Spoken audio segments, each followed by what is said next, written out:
Cooper's Cogitations. We're going to do the natural law. I am going to take this from Sir William Blackstone's Commentaries on English Law, Volume 1. There's a 4-volume set. There's 700 pages per volume. No, I have not finished reading them. They've been on my bookshelf for decades. I am a mood reader. I come and I go. Right now, I'm reading the Real Anthony Fauci by Robert Kennedy. Yeah, we can talk about that later too. All right, the natural law. I want to read a lot of this to you. Law, in the most general, comprehensive sense, signifies a rule of action and is applied indiscriminately to all kinds of action, whether animate or inanimate, rational or irrational. Thus, we say the laws of motion, of gravitation, optics, mechanics, as well as the laws of nature and of nations. Laws apply to nations. And it is that rule of action which is prescribed by some superior and which the inferior is bound to obey. Wow. Thus, when Supreme Being formed the universe, created matter, he impressed certain principles upon that matter. Blackstone was a traditional Christian where they believe that God actually created the matter. We don't believe that. We believe that God organized the matter. The word create in Genesis is Baruch in the Hebrew, and that means organized. So we believe God, matter you cannot create or destroy. It's always there. It just gets reorganized. Moving on. He impressed certain principles upon that matter from which it can never depart, and without which it would cease to be. Wow. Because of these laws, matter exists. Okay. When he put that matter into motion, he established certain laws of motions to which all movable bodies must conform. And to descend from the greatest operations to the smallest, when a workman forms a clock or the piece of mechanism, he establishes at his own pleasure certain arbitrary laws for its direction, as that the hand shall describe a given space in a given time, to which law, as long as the work conforms, so long as it continues in perfection and answers the end of its formation. Everything is created for an end. By maintaining the laws, then we achieve the end. If we farther advance from mere inactive matter, you see, stones have laws. It's the law of inertia. A stone's going to sit there unless it's operated upon by greater force. It's going to sit there. It'll sit there forever. In fact, out here in St. George, you can go see sides of mountains, bluffs, and the dirt and the rocks are still there after 100 years. The permeability, compactability of that soil, it doesn't move. But when you get hard, continuous rains for a week, then it washes a lot of it away and it creates floods. Wow. Yes, because it all acts on laws. Thank you.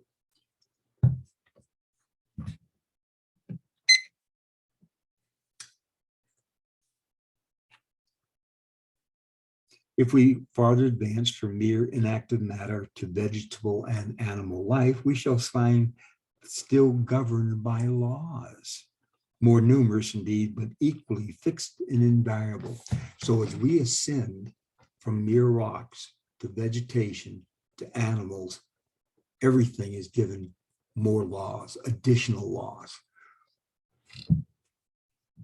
The whole progress of plants from seed to root and from thence to seed again, the method of animal nutrition, digestion, secretion, all other branches of vital economy are not left to chance or the will of the creature itself.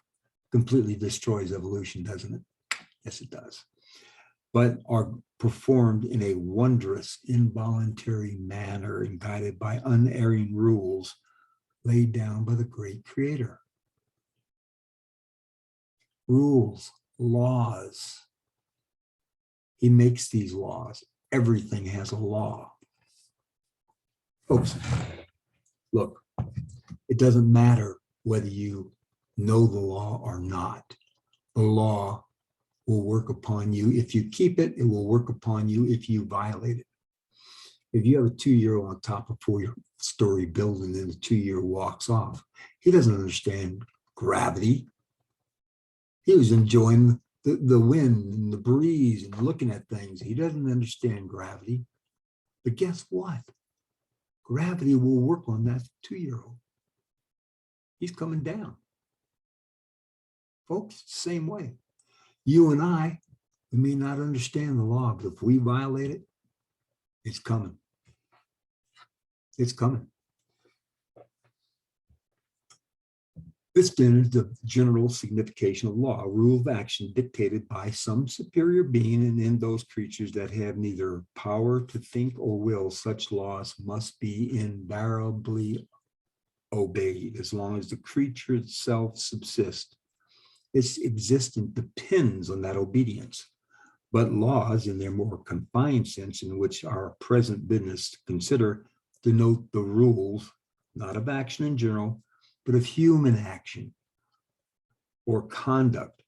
That is, the precepts by which man, the noblest of all sublunary beings, a creature endowed with both reason and free will, is commanded to make use of those faculties in the general regulation of his behavior. Yes, we have reason, we have free will. I wonder about our reason sometimes when we violate the laws of God. The Israelites had a law, clean out the land. They refused. They refused to keep the law. That's just a civil law. And they suffered for it. All the sins of the Canaanites, they ingested. Yum, yum, sin is so good. We love our sins. And not only that, they taught it to their children. They taught their children false traditions. And let me tell you, when you're growing up and your parents, your grandparents, the government, your friends, your neighbors, your relatives, your schoolmates all believe something that's a lie, Christ says that if thine eye be evil, your eye is evil and you don't even know it. If thine eye be evil, thy whole body shall be full of darkness. If therefore the light within thee be darkness, how great is that darkness? See, the light is our religion. The light is what we consider to be truth. The light politically, religiously, family-wise, sexually wise, psychologically wise, relationship, economically, if that's darkness and we don't even know it. That's our religion. And we embrace it. And we proselyte it. And we groom others. And if someone tells us we're wrong, we get angry. We censure them. We don't put them on Facebook. We take them off YouTube. See what I'm saying? Kind of fun, isn't it?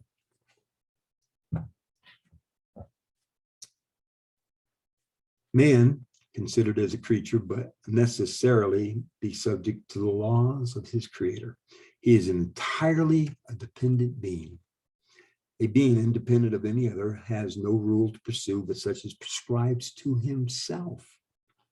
But a state of dependence will inevitably oblige the inferior to take the will of him on whom he depends as the rule of his conduct, not indeed in every particular, but in all those points wherein his dependence consists. This principle, therefore, has more or less extent and effect in proportion as the superiority of one, the dependence of the other is greater or less absolute or limited. So the more we receive laws, the more laws we receive from the superior to the lesser, God to us, then we obey in those things. And if it doesn't apply, then we don't have to worry about it. But if it applies to us, we have to obey it. Consequently, as man depends absolutely upon his maker for everything, it is necessary that he should in all points conform to his maker's will. It is incumbent upon us as inferior beings to search out the will of our maker and then apply it in all of its ramifications. And this is partially what I'm trying to do here. I'm trying to take the will of the maker, the Bible, the natural law, the Constitution, and apply it. We have to apply it to ourselves. Okay? And we will discuss that